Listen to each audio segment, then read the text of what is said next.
Hello guys, welcome to my YouTube channel.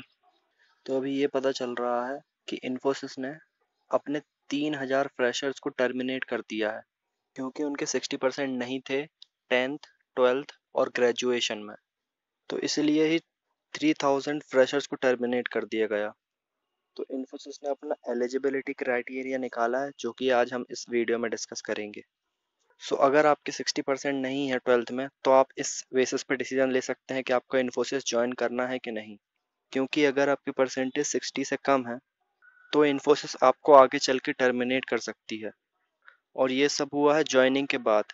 तो वो जो 3000 एम्प्लॉयज़ थे उन्होंने इन्फोसिस ज्वाइन किया और उनको 6 मंथ के बाद टर्मिनेट कर दिया गया। पर एक चीज़ ये भी करी जा सकती थी कि उनके ज्वाइनिंग के टाइम उनका परसेंटेज क्यों नहीं देखा गया। अगर उनके ज्वाइनिंग के टाइम ही उनका परसेंटेज देखा जाता तो एम्प्लॉई का टाइम भी बचता और कंपनी का टाइम भी बच सकता था। तो एम्प्लॉई का टाइम बचता और कंपनी का भी टाइम बचता। क्योंकि जॉइनिंग के 6 मंथ बाद उनको टर्मिनेट करना एक बिग डिसीजन है। तो ऐसे कई बच्चे हैं जिनके 60% से कम है 12th में और जिनने अप्लाई किया है, उनको बैकग्राउंड वेरिफिकेशन में रिजेक्ट किया जा रहा है और वो भी 6 मंथ के बाद। और अब इन्फोसिस स्टेट कट ऑफ भी देख रही है। तो इसमें आंध्र प्रदेश के जो स्टूडेंट्स हैं उनका 68 परसेंटेज होना चाहिए।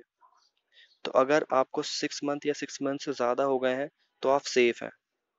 तो यहाँ पर एलिजिबिलिटी क्राइटेरिया है engineers B tech M tech from all disciplines as well as MCA MSc computer science electronics mathematics physics statics are eligible to apply subject to their meeting following the academic criteria. तो यहाँ पर 10th में सब 60% होना चाहिए आपका, 12th में 60% होना चाहिए, डिप्लोमा में 65 मांग रहे हैं वो, और बी टेक में होना चाहिए 65 और 6। अगर आप CGPA हैं तो आपके 6 होना चाहिए और आपकी अगर परसेंटेज है तो 65 होना चाहिए।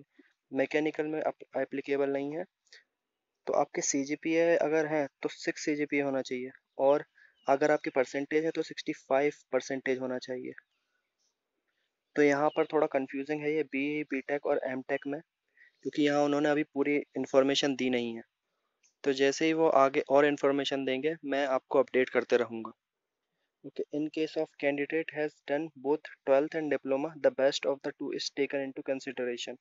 अगर आपने 12th भी किया है और डिप्लोमा भी किया है तो जिसमें भी आपके अच्छे बने हैं, अच्छे परसेंटेज बने तो उसको कंसीडर किया जाएगा। No active backlogs are allowed. Candidates should be willing to relocate to any location as required. Candidates should be willing to work in different technologies as required.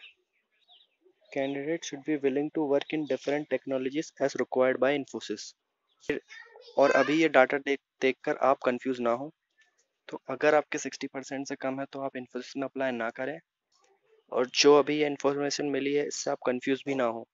जैसे ही फर्दर इन्फॉर्मेशन मिलती रहेगी मैं आपको अपडेट देता रहूँगा। Thank you, that's it for today.